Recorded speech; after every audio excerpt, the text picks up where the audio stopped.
কে বাস্তবায়ন করার জন্য জিহাদ করতে হবে। প্রিয় ভাই সাহেব, কিভাবে আল্লাহর প্রতি ঈমান আনতে হবে, সাহাবায়ে কেরাম কিভাবে তারা ঈমান এনেছিল, একটি দৃষ্টান্ত দিলেই বুঝতে পারবেন। আব্দুল্লাহ ইবনে হুযায়ফা রাদিয়াল্লাহু তাআলা আনহু তিনি জিহাদের ময়দানে গেলেন। তিনাকে সহ কয়েকজন মুজাহিদ বাহিনীকে, কয়েকজন সঙ্গীকে কাফের বাহিনীরা গ্রেফতার করলেন। গ্রেফতার করে আব্দুল্লাহ ইবনে হুযায়ফা রাদিয়াল্লাহু তাআলা আনহুকে বলা হলো, ও আব্দুল্লাহ ইবনে হুযায়ফা, এখন তুমি ঈমান ছেড়ে দাও, আমি তোমাকে শর্ত দিচ্ছি। নাম্বার 1, এই যে আমার এত বড় রাজত্ব দেখতে পাচ্ছ, এই রাজত্বের ভিতর থেকে আমি তোমাকে অর্ধেক রাজত্ব দিয়ে দিব।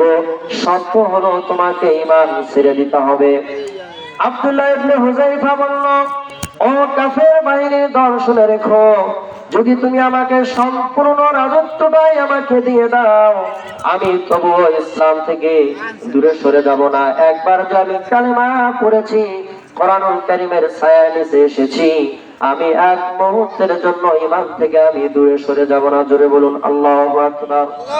কাফের বাহিনী বুঝতে পারলো এভাবেও তার কাছ থেকে ঈমান কেড়ে নেওয়া যাবে না। এরপর তার খাওয়া বন্ধ করে দিল, তার সামনে হারাম খাবার পাঠিয়ে দেওয়া হলো, মদ। আব্দুল্লাহ ইবনে হুযায়ফা রাদিয়াল্লাহু তাআলা আনহু ওই হারাম খাবার দেখে কাফেরদেরকে বলল, কাফের বাহিনী, তোমরা আমার নিকট হারাম খাবার পাঠিয়েছো, আর ভেবেছো যে আমি ক্ষুধার যন্ত্রণায় হারাম খাবার খাবো না, আমার জীবন চলে যেতে পারে, আমি এক মুহূর্তের জন্য আমি হারাম খাবার খেতে পারবো না। কাফের বাহিনী ভাবলো এইভাবে তার কাছ থেকে ঈমান কেড়ে নেওয়া যাবে না।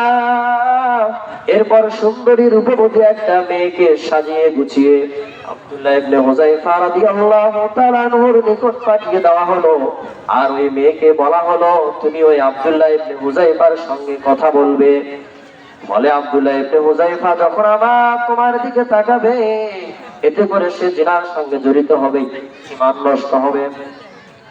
শেষ পর্যন্ত মহিলাটি রোম সম্রাট বাহিনীর কাছে অভিযোগ করেছে, ও রোম সম্রাট বাহিনী, তুমি কার কাছে আমাকে পাঠিয়েছো?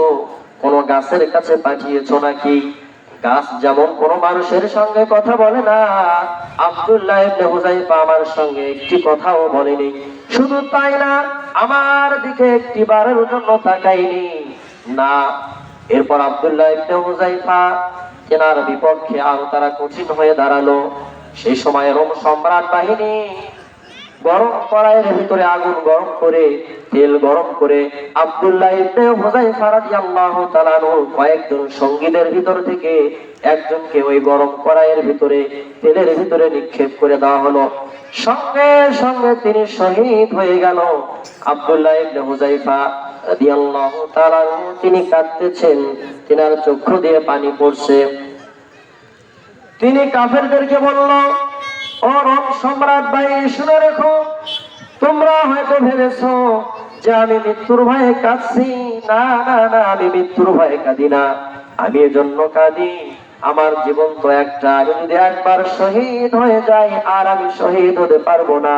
শুধু তাই না, আমি এজন্য কাঁদি, আমার শরীরের প্রতিটা পশমের বিনিময়ে যদি আল্লাহ রাব্বুল আলামিন আমাকে প্রতিটা জীবন দান করত, প্রতিটা হায়াত দান করত, আমি আমার প্রতিটা জীবন, প্রতিটা হায়াত আমি আল্লাহর কোরআনুল কারীমের আইনকে প্রতিষ্ঠিত করার জন্য আমি শহীদ হয়ে আসতাম। জোরে বলুন সুবহানাল্লাহ।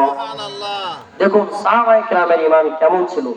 এই রকম যদি ঈমান আমাদের থাকে, আল্লাহ তাআলা জানায়া দেন, وسارعوا إلى مغفرة من ربكم وجنة عرضها السماوات والأرض أعدت للمتقين। জোরে বলুন আল্লাহু আকবার।